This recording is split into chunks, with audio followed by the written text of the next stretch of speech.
Class 8 History, Chapter 2, Establishment of Company Power, Part 6. British administration in India.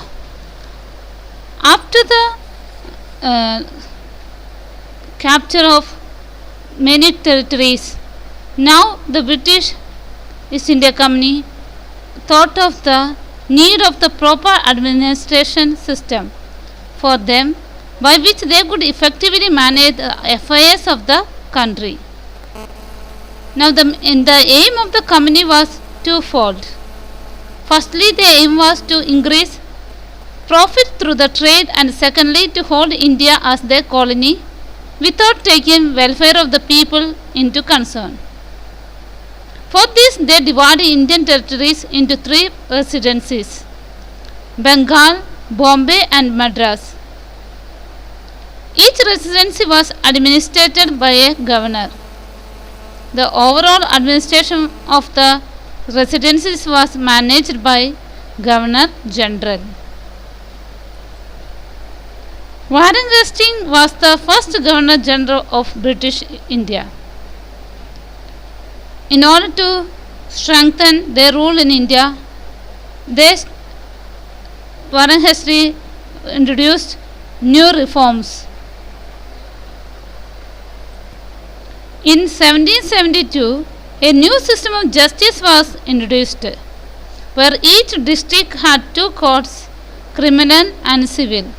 With the help of the Indian Malvis and Pandits, the Indian laws were interpreted for the British administrators, who preside over civil courts. The criminal courts were under qazis and muftis. They were still supervised by the British district collectors. The Regulating Act of 1773 started a new Supreme Court and a Court of Appeal. Under the British administration, the collector was the most important of the districts. He was the revenue collector and was responsible for the maintenance of the law and order in his district. The collector was assisted by judges and police officers. They were there to help him. And the collector's office was the main center for the authorities in the district. Even today we see in a district there is a collectorate where collector and there are people to help him. Even the securities are there for him.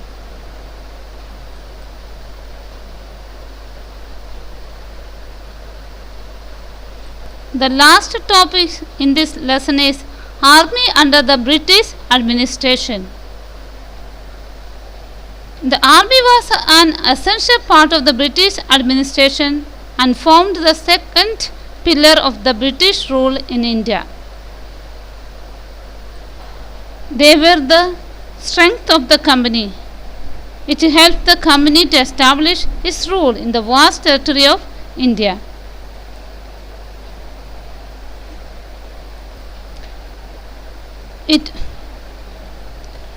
It was the group of trained professional forces. The British East India Army is international experience of fighting the war in Burma, Afghanistan and Egypt. They were very strongly trained group, and the army of each residence was divided into Indian troops, European units and royal regiments. The British Army was a powerful organization which was maintained on regular basis.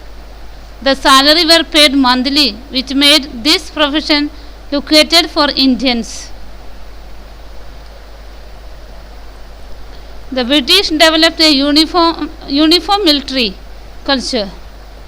The soldiers were given training in the European style that included drills and discipline. Caste and community feelings were replaced with professional feelings of identity. However, this created a problem among the soldiers in India. Indian soldiers were not very happy with the British army. Even though the Indians in the army were disciplined and loyal to the Britishers from the beginning, but later, when their religious rights were not given, they were made to made use of the Indian armies to fight against the Indians.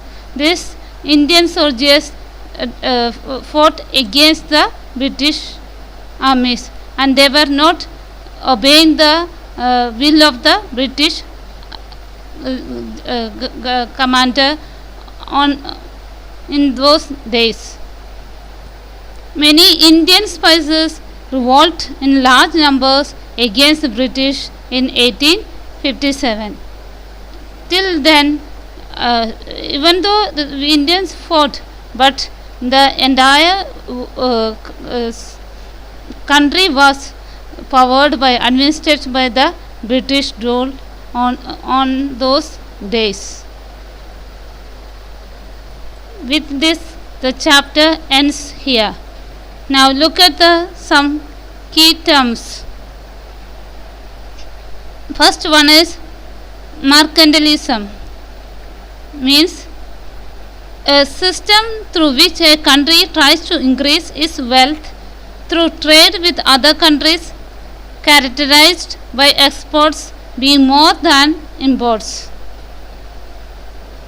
Next one is balance of trade, the difference between exports and imports.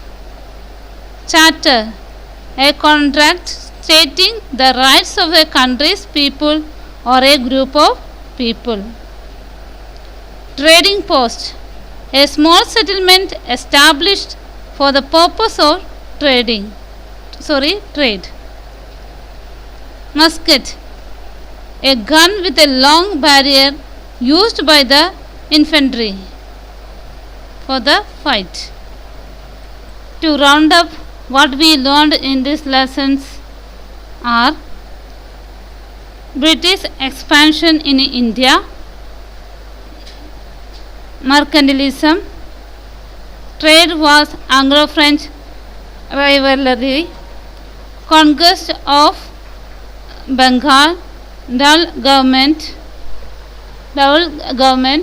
Anglo-Sikh, Anglo-Maratha and Anglo-Mysore wars, subsidiary alliance and doctrine of lapse, new administration under the British civil administration and army. New administration under the British civil administration and army. These are the topics what we learned in this lesson. I hope you understood the lesson. Next, I will be sending through the online content, book exercises, map work and project, also home assignments. Do these days when you get free time, especially summer holidays, you will get many days, so do your work and start studying these chapters. After the summer holidays, you will be having online test, so prepare yourself and make the projects in a beautiful way. So all the best for your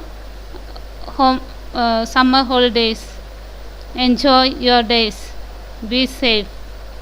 Thank you.